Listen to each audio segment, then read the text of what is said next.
Hello everyone, bonjour tout le monde. Welcome to EFA211, where today I want to get into how I got out of the medical system that was slowly pulling me in. And before I do that, I want to get into, please subscribe, click on the bell, share my channel with those you love and respect. It is our duty to learn and it is our duty to teach. So please share this information today with those you love and respect. And it's all about longevity.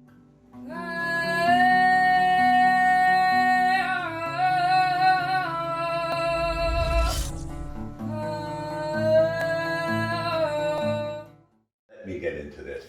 I've talked about this before, how 60% of most food consumed now in North America is processed food, how there's over 60 different types of sugars inside those processed food, how I've cut 90%, 95% of my processed food, my sugars intake, etc. But I still have that 5%. I still love my wines. I drink 4 bottles of wine on average throughout the week. I do eat desserts, right? I make my own homemade dessert, but I do have my restaurant dessert. I enjoy life. I live like the Mediterranean, like the Sardinians. I enjoy the vibrancy of life, right? So I still live, but this is what I've changed. And why did I change that? I've talked about Carpel Tunnel in the past. I want to get into that, where my loved ones comments, where they busted my balls, right? And they're making comments to me like my daughters and my wife and that kind of stuff, because I was overweight and etc.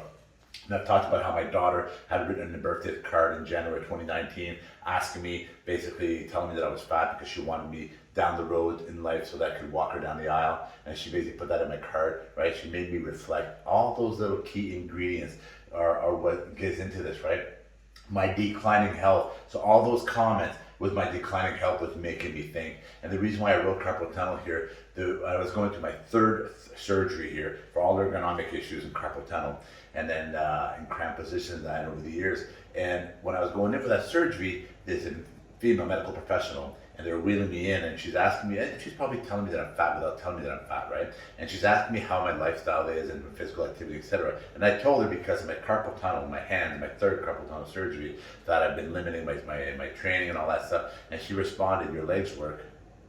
She was right. My legs did work. I could have invested in myself with my legs, regardless of my hands, regardless if I was getting electrocuted and I was doing push-ups, that sensation of carpal tunnel now, right? Regardless of all those issues that I had, my legs still work, and she was right. So that's why I wrote that in there. And then I got into it, and if you look at the thumbnail of my podcast in the beginning, you'll see the puffers and the inhalers and the sleep apnea machine and the RX. All that was for my joint issues, my heart and breathing issues, which I want to explain there quickly. Turning into stone, rigor mortis is setting in. That's what my loved ones would hear from me. Those that I love and respect, those that I associate with, those in my close circle. I was telling them, I'm turning into stone. I feel like the rigor mortis is setting in, right? And then from that, all that is what is needed for that is exercise, moving, and stretching. And I'm going to explain that. I've lost a lot of weight, over 100 pounds, solid, right? And I'm fluctuating between 100 and 110 pounds, but because I'm building muscle mass, etc. I'm building core, that's what I'm doing. But exercising, moving, and stretching, combined with my lifestyle that I've cut, this 90 to 95% that I've done, has working on me internally. That's why I did it. That's why I tell people. The rest follows. I decided to work on myself internally based on all, if you go to my previous podcast, what I explained, why I did what I did. Why did I do that? Because a lot of the medical issues, declining health, sciatica, right? I was working in a vehicle for 12 years as an office. I want you to sit in a cramped position, your steering wheel is here. I want you to sit sideways. I want you to type sideways. Your printer's to your right, your filing cabinet's to your right. All your equipment is in your vehicle. And the reason why I want to talk about this, that 12 years of bad ergonomics, right, caused that sciatica, which is permanent now, right? Can't get rid of it. And the reason why I want to talk about this is Dr. Banks. Dr. Banks was a chiropractor, a orthotist, multiple disciplines, of a professional gentleman that I used to work with. And Dr. Banks has passed away a couple of years ago, and I had full love and respect for that man. And in our conversation together, and I was talking about all my issues, and he was talking about people that work in vehicles, like myself for those 12 years, your law enforcement, your city people, etc. People that work out of their vehicle is their office in cramped position, is basically the elephant in the room when it comes to their world, because that's what they work on a lot. It's their bread and butter. And I remember him telling me that, and that's one of the other reasons why I needed to change my path of life when I look at things, right? In there, and I've talked about, I have calcific tendonitis, I have arthritis, I'm getting more tests done, and I'm my conditions are dissipating, right, over time. And it's like I tell people, it took me 30 years to get where I am. It's going to take me 10, 20, 30 years to get all these conditions out of me. But they're important to discuss why, right? Sciatica. Why does arthritis develop, right? Why do those conditions develop? Let me get into this. And this is where it's very important to understand. So I'm going to get into this with you.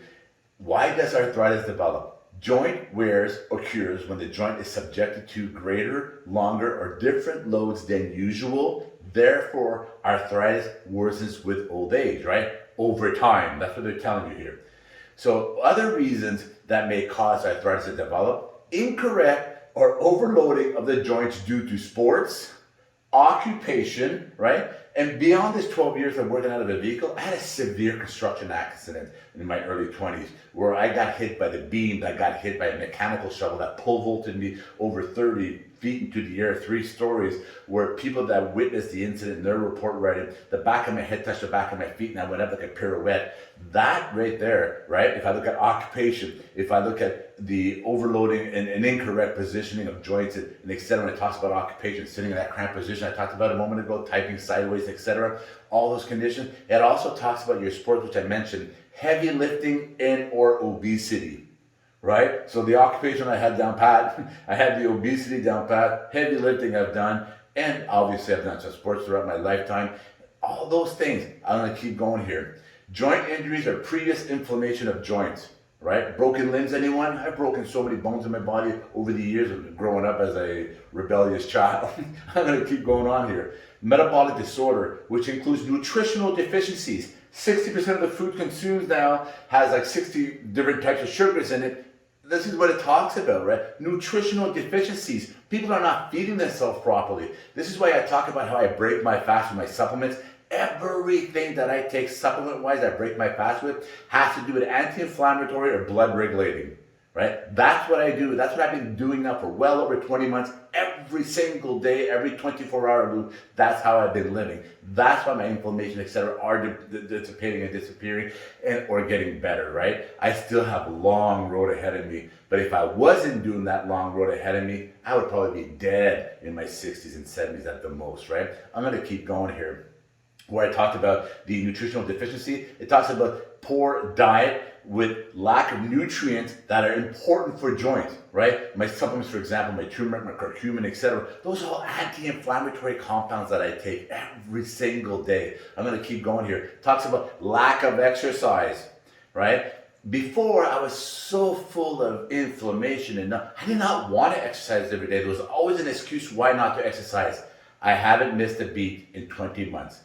I have not missed one single day of doing something daily, whether I'm stretching, whether I'm moving, whether I'm exercising. Every single day for the last 20 months, doesn't matter if it's yoga, you call it whether it's biking, I've done something every single day, purposefully because I understand it now.